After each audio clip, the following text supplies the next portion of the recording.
Hi friends, मैं आशीष चौधरी और आप देख रहे हैं आपका प्यारा चैनल कैप्चर फिजिक्स। आज मैं प्रकाशिकी के अंतर्गत दूसरा लेक्चर लेके आया हूँ। और इससे पहले मैं एक वीडियो बना चुका हूँ जिसमें हमने जाना था प्रकाश क्या है, प्रकाशिकी क्या है, परावर्तन क्या है, परावर्तन के नियम क्या है। इस वीडियो में हम जानेंगे कि दर्पण किसे कहते हैं या फिर दर्पण क्या होता है, दर्पण के प्रकार कितने हैं और प्रतिबिंब क्या होता है यानी इमेज क्या है और प्रतिबिंब के प्रकार क्या है। तो चलिए स्टार्ट करते हैं।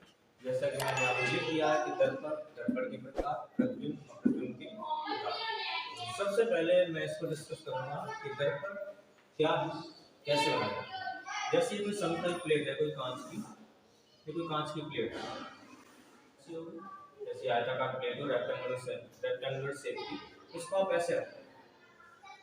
इसका हिस्सा आपको ये वाला देखना है, मैंने थोड़ा मोटा लिया, ये 5 की प्लेट। अब इसमें मैंने क्या किया, इसके एक और यानी इसके दो हिस्से हो गए, एक ये वाला एक ये वाला।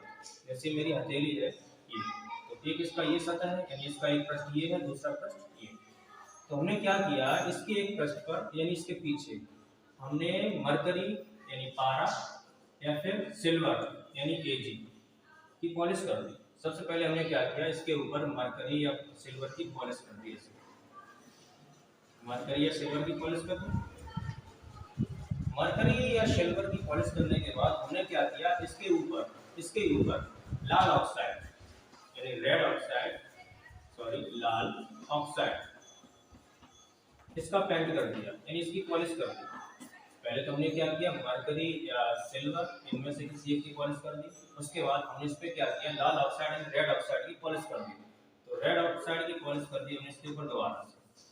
अब इस पर रेड ऑक्साइड यानी लाल ऑक्साइड की पॉलिश करने से इसका जो दूसरा तल होगा यानी जो दूसरा सतह होगा वो परावर्तक बन जाएगा। परावर्तक से मतलब है ये वाली जो सतह है वो परावर्तन की घटना को शो करने लगेगी यानी यहाँ से परावर्तन होने लगेगा।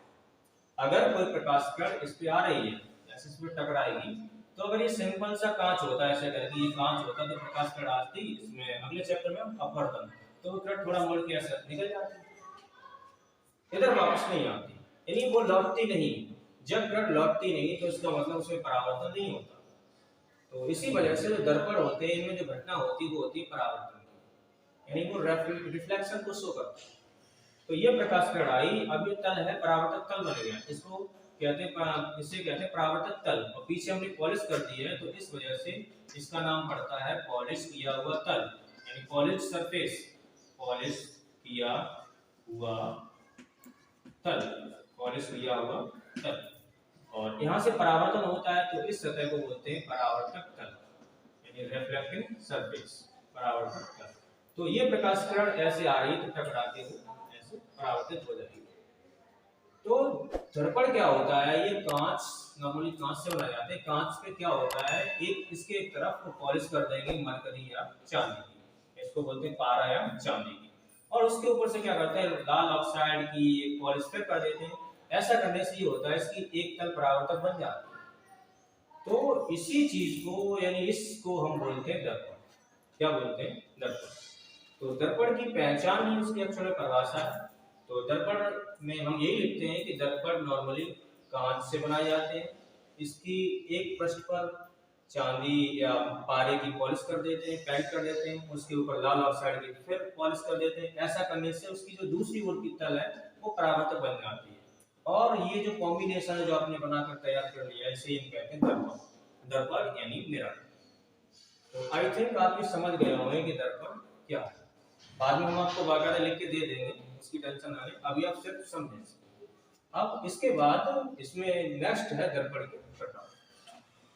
अब जो दर्पण है कितने प्रकार का है इसको हम समझते हैं बारीकी से। दर्पण के प्रकार यानी टाइप्स ऑफ मिरर, समझना गौर करना 2 मिनट में। दर्पण मेनली आपके दो प्रकार हैं।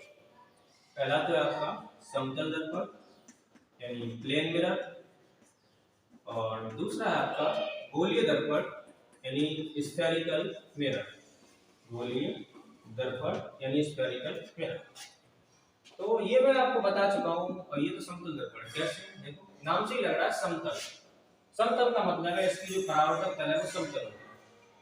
जैसे यही वाला है समतल।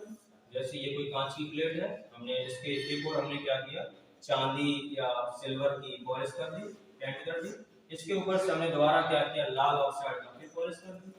तो ये पॉलिश किया हुआ तल है, ये परावर्तक तल है। ये परावर्तक तल अगर समतल है, ये परावर्तक तल अगर समतल है तो इसको हम बोलेंगे समतल दर्पण। नाम से ये बिल्कुल सिंपल है कि ऐसा दर्पण जिसकी परावर्तक तल समतल हो कहलाता है समतल दर्पण यानी प्लेन मिरर। दूसरा है गोलीय दर्पण। ये कैसे बनता है इसको जरा गौर करें। ये तो कांच के समतल प्लेट से बनना है। अब इसमें थोड़ा ये है, जैसे कोई कांच का खोखला गोला, इधर समझा रहे हैं, ये कोई कांच का खोखला गोला है। सपोज जैसे आप ये बल्ब हो पूरा अंदर से बंद हो, पूरी तरह से खोखला कांच का है।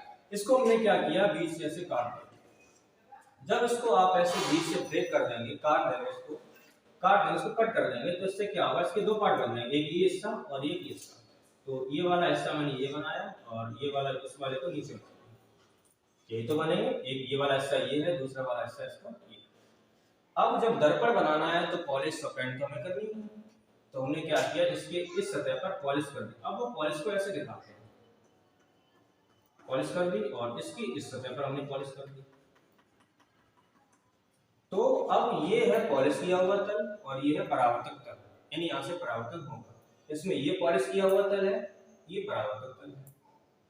तो गोली दर्पण क्या है, कांच के खोखले गोले को काटकर बनाया जाता है। गोली दर्पण पूछे आपसे, तो ये गोला यानी कांच के खोखले गोले को काटकर बनाए जाते हैं।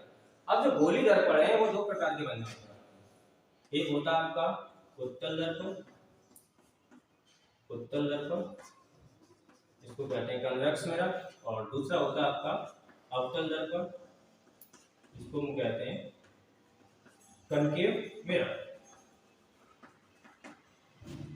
उत्तल दर्पण क्या है, देखो जिसकी परावर्तक तल अगर उभरी हुई है, ये परावर्तक तल देखो बीच में उभरी है यानी उठी है, तो उसे हम कहेंगे उत्तल दर्पण यानी कन्वेक्स मिरर। दूसरा परावर्तक तल अगर दबी हुई है तो उसे हम कहेंगे अवतल दर्पण। तो ये बन गया आपका उत्तल दर्पण और ये बन गया आपका अवतल दर्पण। तो इस तरह से आपके दर्पण कितने प्रकार के हो गए, दो, एक समतल दर्पण, दूसरा गोलीय दर्पण। कोई आपसे पूछे दर्पण कितने प्रकार के होते हैं, तो मिरर के टाइप में दो, गोलीय समतल दर्पण और गोलीय दर्पण। अब जो गोलीय दर्पण है इसके दो प्रकार हैं, पहला है आपका उत्तल दर्पण और दूसरा है अवतल दर्पण। अब ये मत बोलना कि दर्पण तीन प्रकार के हुए, समतल, उत्तल और अवतल, ना। दर्पण आपके दो ही प्रकार के, समतल दर्पण और गोलीय दर्पण। गोलीय दर्पण के फिर दो भाग हैं, उत्तल दर्पण और अवतल दर्पण। सबके बारे में बाकायदा आपको लिख के देंगे बाद में बोर्ड पे। तो उत्तल दर्पण क्या है, परावर्तक तल अगर उभरी हुई है, बीच में उठी हुई है, तो वो कहलाता है उत्तल दर्पण। परावर्तक तल अगर बीच में दबी हुई है तो वो कहलाएगा अवतल दर्पण। और एक चीज और आगे हम पढ़ेंगे, वो तो नेक्स्ट आगे का टॉपिक है। जो उत्तल दर्पण है वो क्या करता है, किरणों को फैलाता है। वो क्यों फैलाता है, उसमें परावर्तन के नियम लगते हैं, वो आगे का टॉपिक है। वो फिलहाल हम यहाँ ये बता दे रहे हैं, इसका नाम दूसरा क्या है और इसका नाम दूसरा क्या है। ये क्या करता है, इसके ऊपर अगर कोई प्रकाश किरण आएगी जैसे ये, तो ये क्या करेगा, किरण को ऐसे फैलाएगा। जैसे ये दूसरी प्रकाश किरण ये आई तो ये किरण को ऐसे करके फैलाएगा। तो फैलाने की वजह से, फैलने को हिंदी में कहते हैं अप। इसका मतलब ये है ये किरणों को फैलाता है। तो इस वजह से इस उत्तल दर्पण का दूसरा नाम पड़ जाता है अपसारी दर्पण। ये पूछा गया है कई बार कि अपसारी दर्पण कौन सा है, तो उसमें कंफ्यूजन नहीं होना बिल्कुल भी। आपका मतलब होता है फैलाना, यानी इंग्लिश में बोलते हैं डाइवर्जिंग मिरर, डाइवर्ट करना, किरणों को फैला रहा है, बिखेर रहा है, प्रकीर्णित कर रहा है। तो इस वजह से इस उत्तल दर्पण का दूसरा नाम पड़ जाता है अपसारी दर्पण। आपका मतलब फैलाना। तो उत्तल दर्पण क्या है या अपसारी दर्पण क्या है, तो एक ही बात है, आप इसका दूसरा नाम ये। अब अवतल दर्पण क्या करता है, अवतल दर्पण पर अगर कोई प्रकाश किरण आएगी, जैसे ये प्रकाश किरण आई तो ये क्या करेगा, किरणों को एक जगह पे इकट्ठा करेगा। जैसे ये प्रकाश किरण आई तो ये प्रकाश किरणों को एक जगह इकट्ठा करेगा। अब क्यों करता है, इसमें लगते हैं प्रथम के दर्पण से प्रथम बनने के नियम, वो हम नेक्स्ट वीडियो में बताएंगे आपको। फिलहाल हम इसका नाम बता रहे हैं, इसलिए उसके लिए दूसरा वीडियो बनाएंगे। तो ये क्या करता है, किरणों को इकट्ठा करता है, एक जगह पर फोकसित करता है, एकत्रित करता है। तो इस वजह से इसको बोलते हैं अभिसारी दर्पण, अभिसारी दर्पण यानी कन्वर्जिंग मिरर। कन्वर्स करता है एक बिंदु पर, एक पर्टिकुलर पॉइंट पर। तो इसकी ये प्रकृति है, अवतल दर्पण किरणों को इकट्ठा करता है, एकत्रित करता है। इस वजह से अवतल दर्पण का दूसरा नाम होता है आपका अभिसारी दर्पण, कन्वर्जिंग मिरर, यानी कनकेव मिरर, कन्वर्जिंग मिरर, एक ही बात है। और दूसरा है उत्तल दर्पण, क्या करता है, किरणों को फैलाता है, किरणों को बिखेरता है। तो इस वजह से इसका दूसरा नाम पड़ जाता है अपसारी दर्पण, यानी convex mirror, convex mirror, diverging mirror, एक ही बात है। और कनकेव मिरर और कन्वर्जिंग मिरर पर्यायवाची एक ही बात है। ठीक है, आई थिंक आप ये समझ गए होंगे कि दर्पण क्या है, दर्पण कैसे बनते हैं और दर्पण के प्रकार। इसमें जो अगला नेक्स्ट है टॉपिक वो है आपका प्रतिबिंब। तो प्रतिबिंब क्या है इसको थोड़ा समझते हैं। प्रतिबिंब का जो शाब्दिक अर्थ है इसमें वो परछाई से लेते हैं, यानी प्रत्याशा से लेते हैं। सपोज दैट जैसे आप ये बल्ब जल रहा है मेरे सामने, बल्ब जल रहा है तो ये बल्ब हो गया प्रकाश स्रोत। प्रकाश स्रोत है, इससे निकलेंगी प्रकाश किरणें और इसके सामने अगर मैं खड़ा हूं तो मैं हो गया वस्तु। तो जब प्रकाश किरणें प्रकाश स्रोत से चलकर किसी वस्तु पर पड़ती हैं तो पड़ने के बाद मेरी परछाई इधर बन रही है, तो मेरी जो परछाई है इसको ही बोलते हैं प्रतिबिंब। तो सीधा सीधा प्रतिबिंब का जो शाब्दिक अर्थ है वो ऐसे हम बोल सकते हैं कि किसी वस्तु से निकलने वाली प्रकाश किरणें जिस वस्तु पर पड़ती हैं तो परावर्तन के बाद ही प्रतिबिंब बनता है, और नेक्स्ट अगला चैप्टर है अपवर्तन, अपवर्तन के बाद ही प्रतिबिंब बनता है। तो दोनों को ही ले ले रहे हैं यहाँ पे, परावर्तन या अपवर्तन के पश्चात जिस बिंदु पर मिलती हैं, या तो एक्शन में मिलेंगे, रोकना इसको काटना, इसको काट।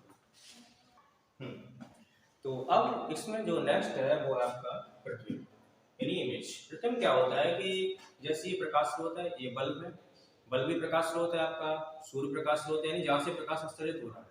तो जब कोई प्रकाश किरण किसी प्रकाश स्रोत से चलकर किसी वस्तु पर पड़ती है, अब जैसे ये प्रकाश स्रोत हो गया, मेरे सामने बल्ब है, अब उसके सामने मैं हो गया वस्तु।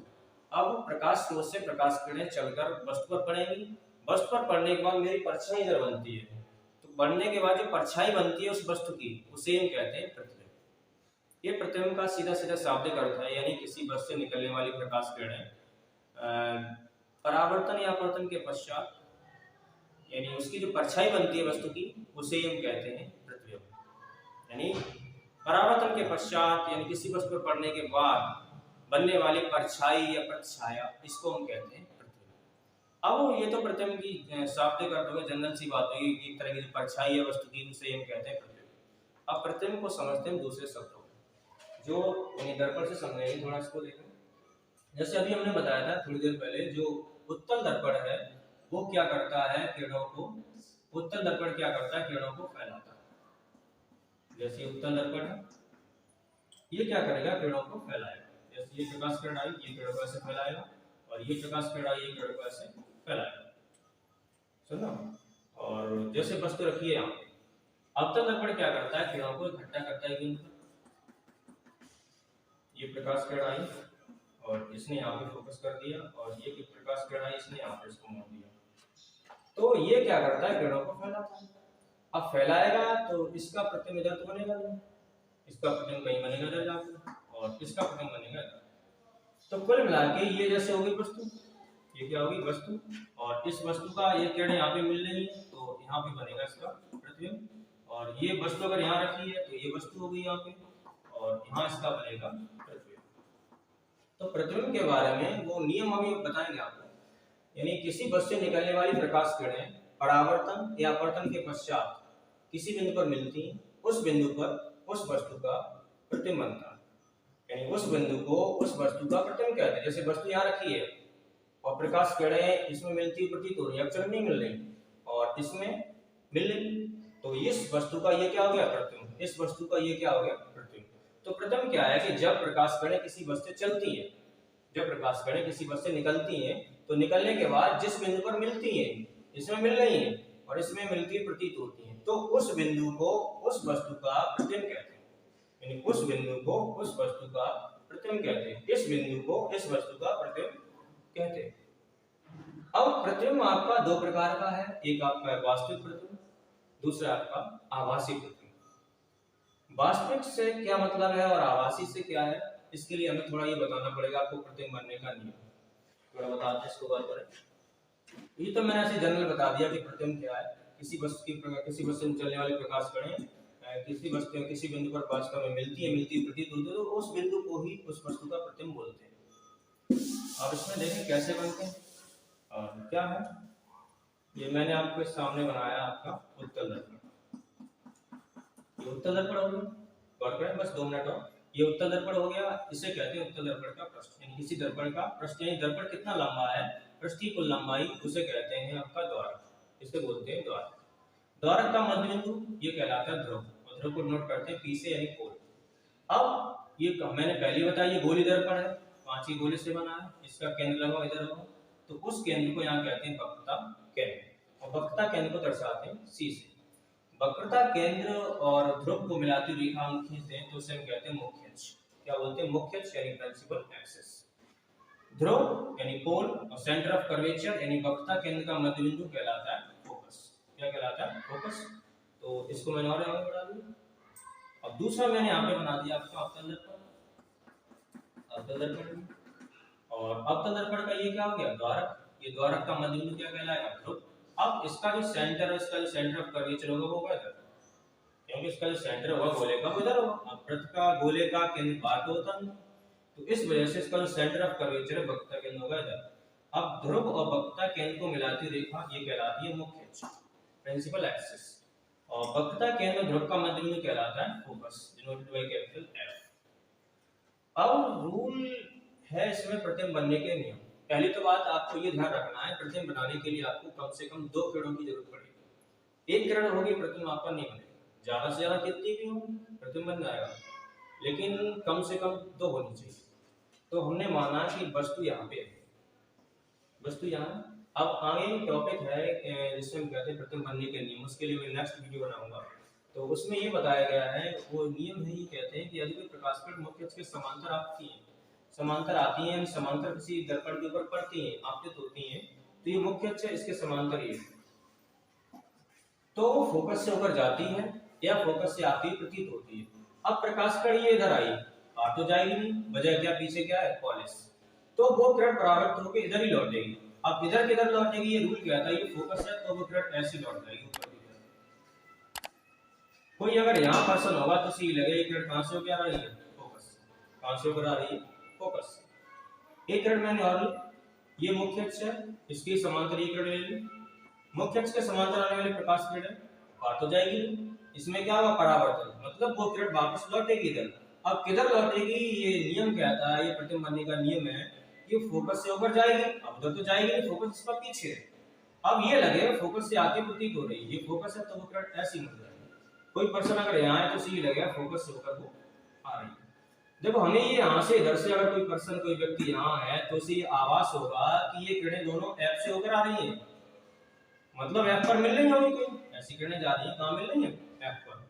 तो इस तरह इस वस्तु का प्रतिबिंब बनने का जो हमें आभास होगा वो होगा फोकस पर, यानी एफ पर। हमें ये आभास होगा कि इस वस्तु का प्रतिबिंब बन रहा है एफ पर, यानी फोकस पर, यानी इस वस्तु का प्रतिबिंब कहाँ बन रहा है? एफ पर।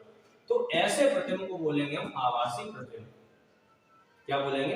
आभासी प्रतिबिंब। हम बता रहे हैं आपको प्रतिबिंब के प्रकार, यानी जब किसी वस्तु से निकलने वाली प्रकाश किरणें किसी दर्पण के पश्चात किसी दर्पण से टकराने के पश्चात किसी बिंदु पर मिलती हुई प्रतीत होती हैं, तो इस तरह के प्रतिबिंब को हम बोलते हैं आभासी प्रतिबिंब। यानी इसमें हमें आभास होगा, एक्चुअल में नहीं बन रहा है, काल्पनिक प्रतिबिंब है, ये आभास हो रहा है कि वो एफ पर मिल रही है, पीछे कहीं मिल रही है, तो इस तरह के प्रतिबिंब को बोलते हैं आभासी प्रतिबिंब। यानी यहाँ कैसा प्रतिबिंब बन रहा है? आभासी। आभासी को हम बोलते हैं काल्पनिक, आभासी प्रतिबिंब या फिर काल्पनिक प्रतिबिंब। आभासी को बोलते हैं हम वर्चुअल और काल्पनिक को बोलते हैं इमेजिनरी। तो इस तरह ये, और जो आभासी प्रतिबिंब को हमेशा बनता है सीधा, ये हमें ध्यान रखना है। जैसे वस्तु ऐसे रखी है तो प्रतिबिंब भी ऐसा ही बनेगा। अब दूसरा इसका प्रतिबिंब का प्रकार है वास्तविक प्रतिबिंब। वास्तविक क्या है? नियम वही लगेगा। ये दर्पण मेरा कौन सा है? अवतल। तो नियम पहला ये कहता है यदि कोई प्रकाश किरण प्रकाशिक अक्ष के समांतर आती है, समांतर आपतित होती है, तो अवतल दर्पण में क्या होगा? फोकस से अब इधर लौटेगी, फोकस है तो फोकस से ऐसी इधर जाएगी, यानी किरण तो ऐसी गई और जा रही आ रही है मेरी तरफ। दूसरा ये एक किरण और ले ली मैंने, ये भी मुख्य अक्ष के समांतर है, तो मुख्य अक्ष के समांतर आने वाली प्रकाश किरणें कहां से ऊपर जाएंगी? फोकस से। तो देखो दोनों किरणें इस बिंदु एफ पर मिल रही। अगर वस्तु हमारी यहाँ रखी है, ये वस्तु होगी मेरी, तो इस वस्तु का प्रतिबिंब यहाँ F पर बनेगा, यानी प्रतिबिंब कहाँ बनेगा, F पर। तो इसमें तुम्हें दिख रहा होगा कि जो प्रतिबिंब बन रहा है, जो किरणें हैं वास्तव में यहाँ पर मिल रही हैं। तो इस तरह जो इस वस्तु का प्रतिबिंब बनेगा वो बनेगा वास्तविक, रियल इमेज जिसको बोलते हैं, यानी किरणें वास्तव में मिलती हैं किसी पर्टिकुलर पॉइंट पर। तो इस वजह से इस प्रकार का प्रतिबिंब बनता है वास्तविक। और वास्तविक प्रतिबिंब जो होते हैं हमेशा उल्टे बनते हैं, यानी वास्तविक प्रतिबिंब कैसा बनता है, उल्टा। अगर वस्तु ऐसी रखी है तो प्रतिबिंब बनेगा ऐसे। तो इस तरह मैंने आपको समझाने की कोशिश की कि प्रतिबिंब क्या है। एक बार फिर देखें, यानी जब किसी वस्तु से निकलने वाली प्रकाश किरणें परावर्तन या अपवर्तन के पश्चात किसी बिंदु पर मिलती हैं, इसमें तो मिल रही या मिलती हुई प्रतीत होती हैं, तो उस बिंदु को उस वस्तु का प्रतिबिंब कहते हैं। यानी इस वस्तु का प्रतिबिंब बनेगा यहाँ पर और इस वस्तु का प्रतिबिंब बनेगा यहाँ पर। और इसके बाद हमने आपको बताया प्रतिबिंब के प्रकार। प्रतिबिंब के प्रकार दो हैं आपका, एक है आपका वास्तविक या उल्टा प्रतिबिंब। वास्तविक हमेशा उल्टा बनता है, वास्तविक प्रतिबिंब इसको बोलते हैं रियल इमेज। वास्तविक हमेशा कैसा बनता है, उल्टा। इसमें क्या बोलेंगे, यदि किसी वस्तु से निकलने वाली प्रकाश किरणें परावर्तन या अपवर्तन के पश्चात किसी बिंदु पर वास्तव में मिलती हैं, एक्चुअल में मिलेंगी, तो इस तरह के प्रतिबिंब को बोलेंगे हम वास्तविक प्रतिबिंब। यानी ये अवतल दर्पण है, अवतल दर्पण में सामान्यतः जो प्रतिबिंब बनते हैं वो बनते हैं वास्तविक। कैसे बनते हैं, वास्तविक। वास्तविक प्रतिबिंब उल्टे होते हैं, उल्टे बनते हैं। दूसरा है इसका आभासी यानी वर्चुअल, काल्पनिक यानी इमेजिनरी इमेज प्रतिबिंब। तो वस्तु इसमें कैसे बोलेंगे, यदि वस्तु से निकलने वाली प्रकाश किरणें परावर्तन या अपवर्तन के पश्चात किसी बिंदु पर मिलती हुई प्रतीत होती हैं, तो उस बिंदु पर उस वस्तु का आभासी प्रतिबिंब बनता है। तो ये आपका उत्तल दर्पण है, तो उत्तल दर्पण में जो प्रतिबिंब बनते हैं वो बनते हैं जनरली आभासी। कैसे बनते हैं, आभासी। और आभासी प्रतिबिंब होते हैं आपके सीधे, ठीक है। और अभी जो आपने पढ़ा है इस सबको मैं आपको बोर्ड पे लिख दे रहा हूँ, इसके बाद आप चाहे स्क्रीनशॉट ले लेना और आप अच्छे से एक नोट्स बना सकते हैं। अभी तक मैंने जो आपको पढ़ाया उस सबको मैंने बोर्ड पर लिख दिया है, आप चाहें तो इसका स्क्रीनशॉट ले सकते हैं, आप एक अच्छा बेहतर नोट्स बना सकते हैं। मेरी क्लास की रेगुलर वीडियो देखने से आपको एक क्लासरूम जैसा फील होगा और इसमें आपको कंसेप्ट आप अच्छा सा नोट्स बना के अच्छे से पढ़ाई कर सकते हैं। तो मेरी वीडियो आप रेगुलर देखते रहें तो आपको कोचिंग जैसी फैसिलिटी पूरी मिल जाएगी। सब कुछ जैसे मैं एक्सप्लेन करता हूँ वो सब बाद में बोर्ड पे लिख भी देता हूँ आपके लिए, ताकि आप अच्छा सा नोट्स बना सकें। और हाँ, मुझे आपसे एक बात और बोलनी थी कि अगर मेरी वीडियो आपको पसंद आ रही है तो आप ज़्यादा से ज़्यादा शेयर करें। अगर मेरे इस